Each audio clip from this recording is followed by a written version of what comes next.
Le gouvernement de la République réunit ce matin autour du chef de l'État Ali Bongo Ondimba à la faveur du Conseil des ministres hebdomadaire pour évoquer les questions d'intérêt national et les délais de développement de l'actualité internationale.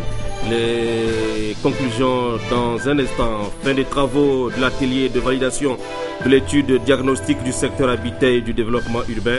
L'atelier coïncide avec les efforts consentis par le gouvernement en vue de répondre à une forte demande des Gabonais en la matière. Enfin, Cannes Junior, les Panteros qui affrontent samedi prochain à Libreville, les Burkinabés ont fait match nul, 2 buts partout devant Missile FC en match préparatoire de la rencontre de ce week-end. Madame, Messieurs, merci de renouveler votre confiance à Gabon Télévision en ouverture de cette session principale d'information du soir.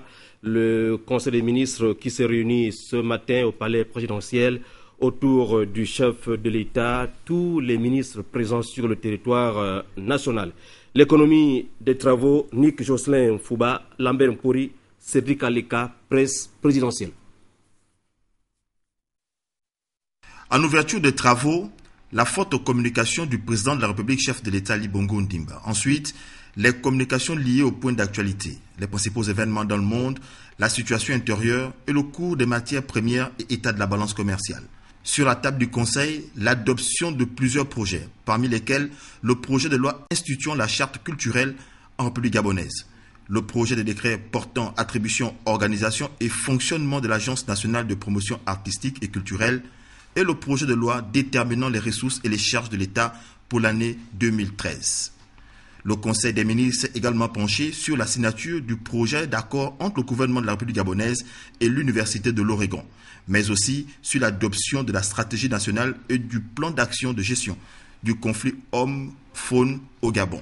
Le communiqué final de ce Conseil des ministres sera rendu public à la fin des travaux. Un conseil des ministres qui est intervenu 24 heures avant le départ du chef de l'État pour Kigali au Rwanda. Un voyage prévu pour demain. Le Rwanda et le Gabon totalisent en effet une expérience importante en matière de coopération. Le déplacement officiel du chef de l'État gabonais pour Kigali est un tournant de plus dans la mise en pratique d'un des aspects de sa vision pour le Gabon en matière de formation, faire la promotion de l'enseignement global de l'anglais comme deuxième langue en République gabonaise. Analyse presse présidentielle, Sébastien Tuntumbekali. 2010 et 2011 à Kigali et de nombreuses autres occasions au siège des Nations Unies, Ali Bongo Ondimba et Paul Kagame ont eu à ce jour de nombreuses rencontres. Le Gabon et le Rwanda coopèrent dans un certain nombre de domaines sur la base d'un cadre juridique très riche que les deux chefs d'État ont décidé à perpétuer et à dynamiser. Le commerce, le transport aérien, l'agriculture et le tourisme. Le Rwanda et le Gabon ont aussi les mêmes vues dans le domaine de la défense. Le chef de l'État, alors ministre de la Défense nationale, avait beaucoup œuvré dans cette relation en matière de formation. Aujourd'hui, l'un des aspects de la vision de développement pour le Gabon d'Ali Bongo Ondimba va s'inspirer du choix du Rwanda de faire de l'anglais une deuxième langue pratiquée dans le pays. Le président gabonais qui oriente le Gabon vers la promotion de l'enseignement de l'anglais dès le plus jeune âge est conscient que le Gabon d'aujourd'hui et de demain en a bien besoin pour faire face aux défis de la mondialisation dans sa marche vers le développement. Un expert gabonais. Je pense que c'est une très bonne chose. C'est une très bonne chose parce que vous savez que la langue anglaise est entreprisée, c'est la langue des affaires, c'est la langue de la technologie. Et d'ailleurs, pour la petite histoire, je vous dirais que un écrivain américain disait que les analphabètes du 21e siècle sont ceux qui ne sauront pas parler la langue anglaise. Donc vous comprenez que si on introduit cette langue-là au Gabon et à un plus jeune âge, les jeunes vont en profiter largement et puis ça va favoriser aussi le bilinguisme, ce qui est vraiment très bien. Je parlais tout à l'heure des métiers, par exemple, du pétrole. Nous qui avons la possibilité, par exemple, d'aller traduire avec ces gens-là, on constate qu'il y a pas mal d'anglophones dans notre pays des petits métiers que les Gabonais peuvent vraiment exercer dans ce domaine-là. Mais malheureusement, ils ne peuvent pas le faire simplement parce que la formation qu'ils ont reçue en langue française ne leur permet pas, disons, d'être opérationnels dans ce domaine-là. Donc, si on introduit la deuxième langue, qui est l'anglais au Gabon, ce serait une très bonne chose et pour l'économie du pays et pour l'évolution, disons, des jeunes Gabonais. La langue anglaise à côté du français au Gabon, l'engagement du président de la République est purement linguistique avec de fortes répercussions socio-économiques à même d'ouvrir beaucoup plus le Gabon au monde. Le chef de l'État lui-même ayant orienté notre pays vers la diversification de son économie. La langue française gardera toujours sa place et l'expérience du Rwanda, une base solide d'action au Gabon.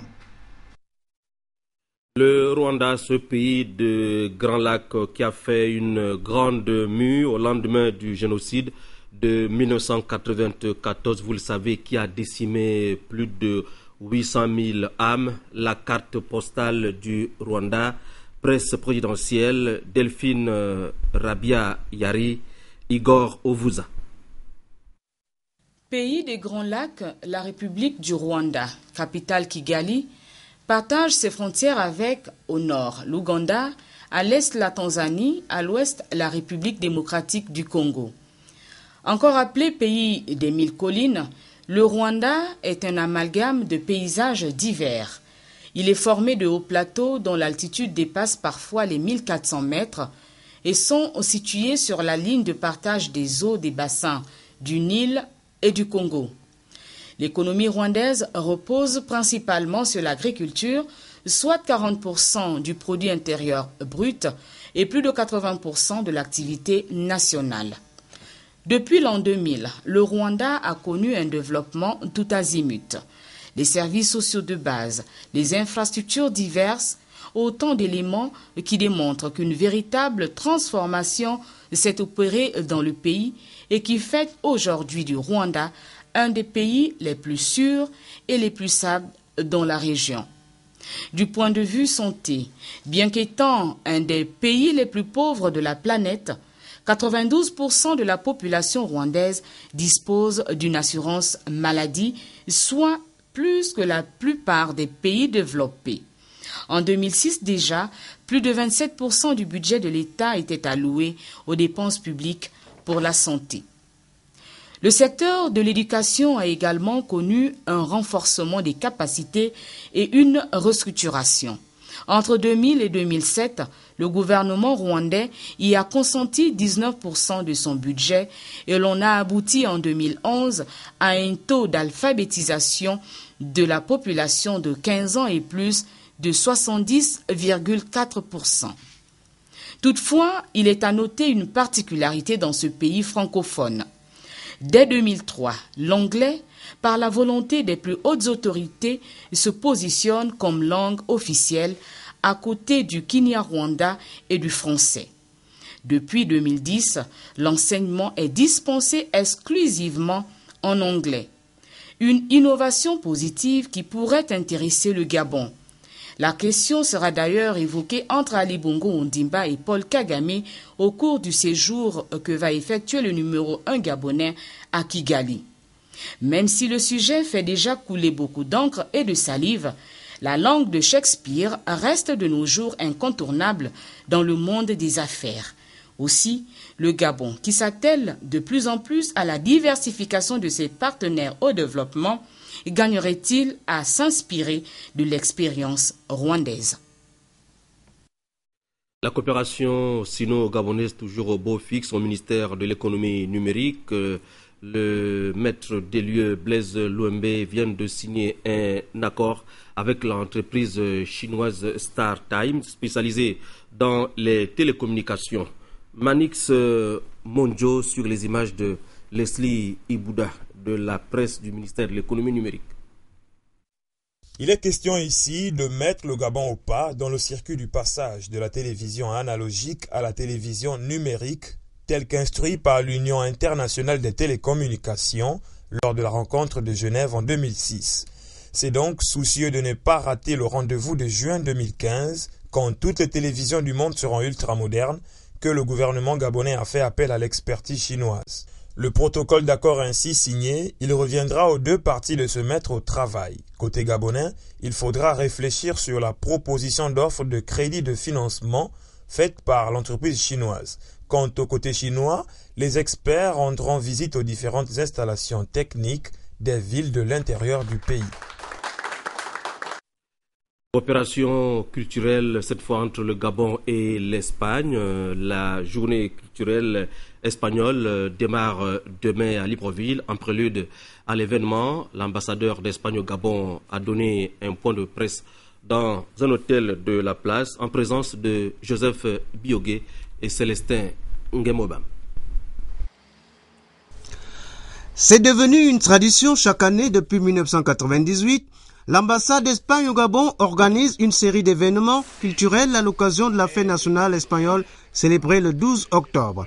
Cette année, il est prévu plusieurs activités, dont un spectacle de flamenco, de danse contemporaine et une exposition photographique à l'Institut français de Libreville. Je profite aussi de cette conférence de presse pour inviter les institutions culturelles, les institutions de formation artistique dans tous les domaines, des arts plastiques, de la musique, de la danse, qui sont ici à Libreville, à se mettre en contact avec l'ambassade d'Espagne, avec son service culturel, s'ils ont des propositions à faire sur une possible coopération. Je suis convaincu qu'à part la présentation d'artistes espagnols ici au Gabon, ce qui est important pour nous. C'est une occasion pour les populations des deux pays de mieux se connaître et renforcer la coopération culturelle entre le Gabon et l'Espagne.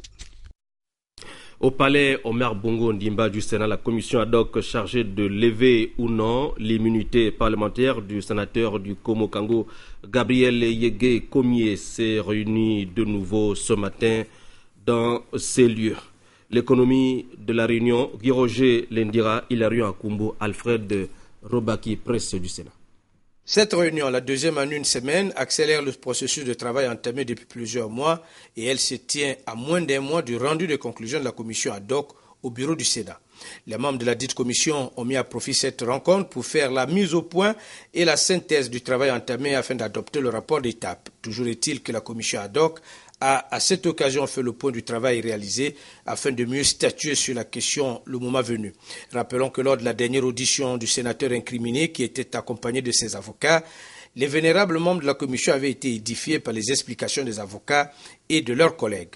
À cet instant précis, Maître Francis Nkeya et Gisèle Eyoué déclaraient que leur client était serein car le dossier n'avait pas respecté les principes de base de la levée de l'immunité parlementaire. Le dossier est vide, avaient précisé les avocats devant la commission. Ils estimaient devant les vénérables sénateurs que cette demande de levée de l'immunité n'était ni sérieuse ni loyale, encore moins sincère. De son côté, le ministère de la Justice, garde des Sceaux, qui avait saisi le bureau du Sénat, a mis à la disposition de la haute chambre du Parlement gabonais des éléments nouveaux qui pourraient impliquer le sénateur du Komo-Kango. Le dossier a été étayé par des pièces et preuves concrètes, du procès verbal de la gendarmerie et bien d'autres documents. Rappelons que la commission ad hoc créée au Sénat a été mise en place pour apprécier, étudier et faire avec toute objectivité toute la lumière nécessaire à la demande de la levée ou non de l'immunité parlementaire du sénateur du Komo-Kango, Gabriel Yégué Komié, accusé de complicité d'assassinat. La commission ad hoc devra rendre au palais